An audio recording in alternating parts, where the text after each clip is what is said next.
Magic Masses! I am longtime independent wrestling fan Robert. Superbad, 10 Years of Magic Part 2 was a pretty good show. I don't think it topped Revenge of the Nerds last month, and the crowd wasn't too big either. But we kick off the action with Vicky Venuto taking on the Notorious Mimi for the Women's Championship, and these two ladies had themselves a pretty good matchup. The Notorious Mimi defeats Vicky Venuto at Vicious Vicky Venuto at 8 minutes 26 seconds to become the new Pro Wrestling Magic Women's Champion. Up next, we see the Timeless Crowbar challenge the good guy Azrael for the Dark Arts Championship. These two, of course, I've seen face each other in the past, and they had a very good matchup here. Eventually, Johnny Santos comes out. I think he was distracting Crowbar. Eventually, at one point, Crowbar seemingly had the match won while the referees argued with Johnny Santos. Out came Chris Cage, and I think he used Crowbar's own pipe and attacked him with it. Azrael hit a frog splash. Azrael beats Crowbar at 16 minutes 23 seconds to retain the Dark Arts Championship. After the matchup, Azrael, Santos, and Cage are up at the top of the stage by the curtain. Chris Cage gets the microphone. He says that Hispanos Unidos is dead, as is First Class. We didn't see Big Cuzzo for this show. And I think Cage declared that himself, Azrael, and Santos are now known as Latinos Unidos. And I don't know where they're going to go from this point. But actually, before he went further, general manager and ring announcer Shane Fair, he said to Azrael, "You like competition. You said you'd fight anybody, anywhere." So he told Azrael that on Saturday, May 10th, when Pro Wrestling Magic presents Dogma at, I apologize for not remembering the name of the stadium where the New Jersey Jackals play baseball at. But at that very show, Azrael's going to defend the Dark Arts Championship in a four-way match against the Brooklyn Outlaw, Donovan, Isaiah Wolf, and the winner of the next match that was coming on this very show I'm going over. And also, he Fair announced told Azrael that on Saturday, May 17th, when Pro Wrestling Magic returns to the Mecca, that Azrael will be facing a man that Azrael knows all too well. He's making his Pro Wrestling Magic debut on Saturday, May 17th at American Pie. And that's none other than Cade Lothbrock. But I think Shane may have pronounced it Lothbroke or Lothbroke. But it's Lothbrock. Then we get on with the next matchup, which is turned out to be a fast pass to see who would join Azrael, Isaiah Wolf, and Brooklyn Outlaw Donovan for the Dark Arts title match on Saturday, May 10th. It was the Plexusis Troy Lock versus El Pacto Diabolico's, practically the leader, Mateo Marcelos, accompanied by Tony Ice, versus the Deviant from Stressed and Depressed. I forgot who the other two were that accompanied him to the ring. Versus the American Outlaw, Dan Murdoch. A pretty good matchup these guys had. Mateo Marcelos defeated Troy Lock, the Deviant, and American Outlaw Dan Murdoch at 9 minutes 22 seconds. And Mateo will be in that match has a chance to become Dark Arts champion Saturday, May 10th. And after the match, Dan Murdoch took the microphone, and he's forgot to mention Marcellus was also accompanied to the ring by Star Killer Steve Off. And, sorry. Dan Murdoch, I don't think he got the microphone or not, but he made a challenge for Saturday, May 31st at the Big Legursky. think that's the name of that show, which is in East Rutherford, New Jersey. Murdoch wants to face anybody from El Pacto Diabolico group, and I think Mateo said it in something in Spanish, and Shane Fair translated it. And I think instead of saying Mateo, I think he said the word potato for some reason. But Mateo said he's got like somebody in mind for Dan Murdoch to face, and I don't know if it's going to be Tiberius Asante or somebody else. And I think before Murdoch left the ring, Murdoch ended up attacking Troy Locke. Forgot what he did to him anyway. Next up, we had making his return to Pro Wrestling Magic, the world famous Cheeseburger, who still comes out to Snap's Rhythm as a Dancer, as he took on the Revolver Alex Ryman, accompanied the ring by Brandon Downey and Lugosi. I can't remember exactly how, but Cheeseburger pinned the Revolver Alex Ryman at 12 minutes 19 seconds. Next match we were scheduled to be the finisher Steve Pena challenging Bruno El Oso Blanco for the heavyweight championship, but Pena's music played, he didn't come out, then his music stopped, then Bruno's music played, he comes out, and eventually Bruno said, "Where is he?" And Shane Fair says, "I don't know." And somebody else in the back plays music. Out comes Alex Rivera, and he says, "Look, I'm just a messenger here. He's not going to be able to make the show." And Bruno even said to Alex Rivera, "You're not my opponent."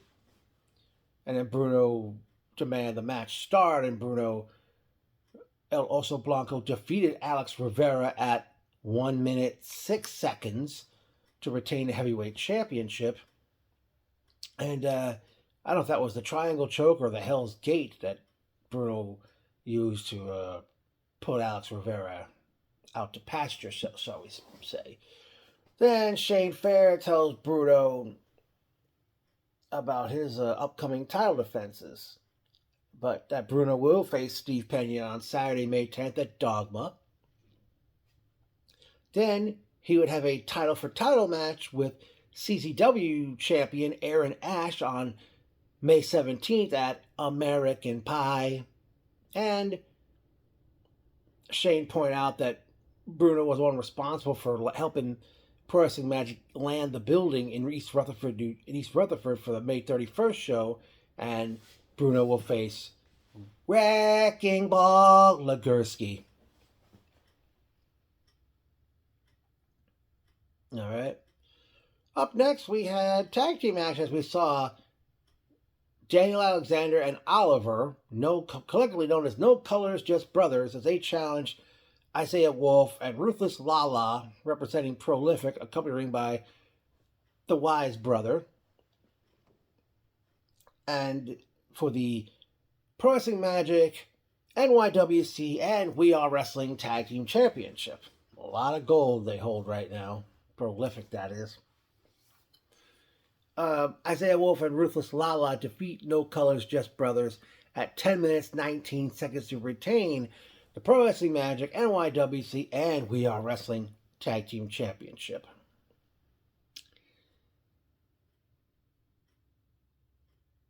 Okay, up next was a singles match in which Vinny Pacifico was challenging Star Killer Steve Off, accompanied the ring by the Off Army,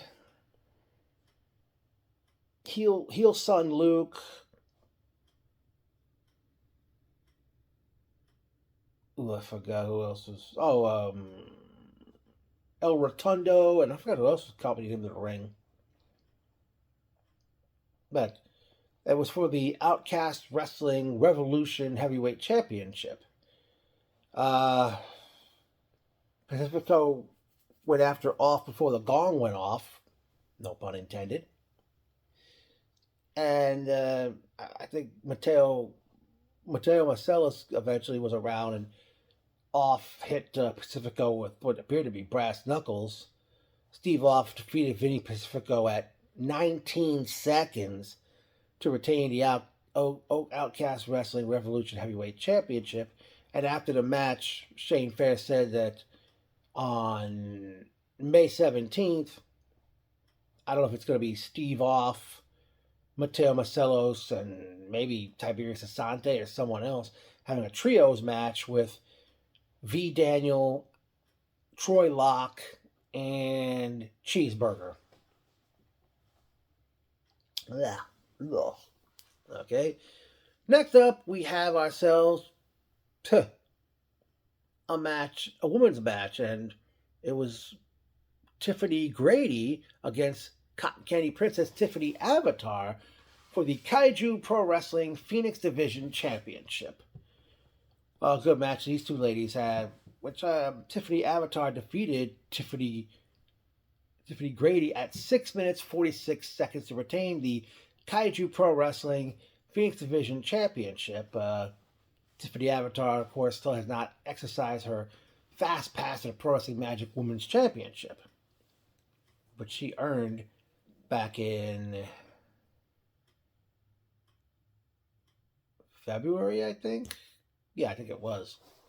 And then the final match, I'm surprised they put this match on last. We saw Eden challenge V. Daniel for the Junior Heavyweight Championship. These two guys were a tag team during, when they were hanging with Smiley, called in Project Mayhem. And these guys did very good. V. Daniel defeated Eden at 14 minutes, 25 seconds to retain the Junior Heavyweight Championship. After the match, Daniel was looking to shake hands with Eden, but Eden said no, and then he gives him a hug. And then at that point, as Shane Fair says, let's give it up for V. Give it up for both of these men. And then Eden clotheslines V. Daniel. And Eden's looking at the belt. He's saying, no, you threw me away for this. And while Daniel's still down, Eden dropped the belt on Daniel's prone body and left the ring. Well, personal note, it was nice seeing Shane Fair, Pete, Danielle, Sherry was there. Both Fernando and Bruno, the Cuban hype men, they were not at this event. Oh, nice seeing Jason Bob 87, Elliot.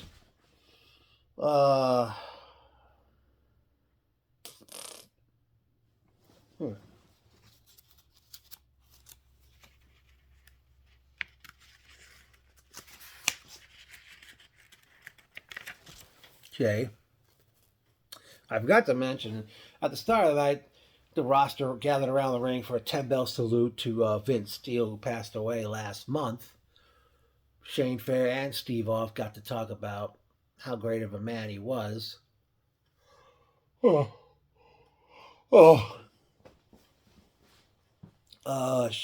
me see. I actually decided not to go to Dante's Pizza before the show started. I actually decided to go to the show because they do sell food there. But surprisingly, they weren't ready before the show even started. It was like after the opening match, I went to go get some hot dogs and a drink, and they had those big hot pretzels there too. And look at that, heck of a deal, They had you get two hot dogs for $2. Two hot dogs for $2. An additional hot dog was another $2, and the soda I had was $2. It all came to $6 altogether, so I just did the math. Some memorable quotes.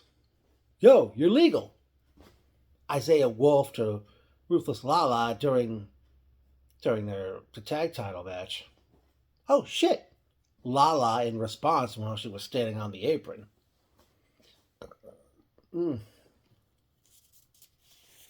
Okay, as mentioned, Pro Wrestling Magic has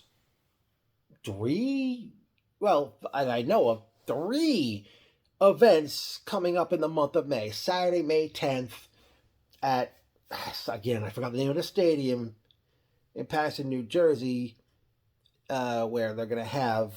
Wow, I'm sorry. We got. Mm, that very show. We have a four-way match where Azrael will defend the Dark Arts Championship against Brooklyn Outlaw Donovan, Isaiah Wolf, and Mateo Marcellus. And Bruno El Oso Blanco will defend his championship heavyweight title against the finisher Steve Pena. Then the following Saturday, May 17th, they'll be back at the Mecca as they present American Pie. And for that show so far, we have Azrael one-on-one with the Pro Wrestling Magic debut of Cade Lothbrock. Bruno Oso Blanco taking on Aaron Ash in a title for title match. Trios match with which is Troy Locke, V Daniel, and Cheeseburger taking on Mateo Marcellos, Steve Off, and I don't know if it's Tiberius Asante or someone else. That's May 17th. And then Saturday, May 31st, they make their debut in East Rutherford, New Jersey. And already for that show, we have Bruno Oso Blanco taking on Wrecking Ball Legursky. Now, I understand they will be, their mid-season finale is Saturday, June 21st. That show's titled Step Brothers. And that's going to be, every match on that show will be contested in the confines of a steel cage. Just think it's Pro Wrestling Magic's answer to TNA Lockdown. I wish TNA would bring that back. Okay. But yeah, a lot of, it's good to see. That's what I do enjoy about Pro Wrestling Magic. And like Shane Fair, I got to say, you pretty much unloaded with announcement after announcement after announcement after announcement after announcement for this event regarding the future shows that are coming up. One thing was announced as well. Originally, Mike Bennett and Maria Kanellis were going to be on this show, but I think it was like a week or so before it happened. It was announced they couldn't make it, but they will be appearing at they'll be appearing later this year on Saturday, September 20th, when Pro Wrestling Magic presents The Hangover.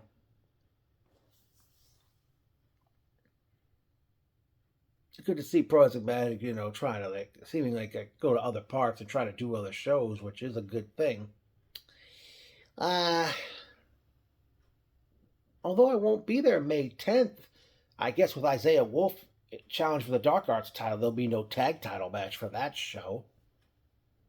And with V Daniel in a trios match at American Pie, if he's still junior heavyweight champion, when that show rolls around, that belt won't be defended. Notorious Mimi just won the women's belt at this event, so I'm sure Tiffany Avatar is going to get her opportunity eventually.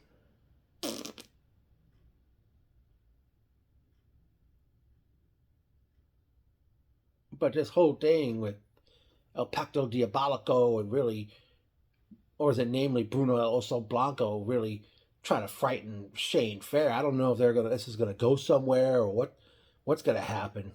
And I sure hope, I know it's way far ahead from now, I hope I will be able to make Kingdom Come 10 later this year. Ooh. I had a good time at this event. And, definitely can't wait to be back at Pro Wrestling Magic. Again, when I return, I'm not sure about May 17th. American Pie as of yet. But I will not be there May 10th. And I will not be there May 31st either. But can't believe it. 10 years of existence, still going strong, and just like that R&B song, "Ain't no stopping us now." And I don't think there is any stopping Pro Wrestling Magic. What a what a wonderful promotion this is. And if anybody out there, if you have not been to any of their shows, you should come. Come one time. If it's come one time, and you'll understand why I've been supporting them since 2017. Okay, that's gonna do it here, folks.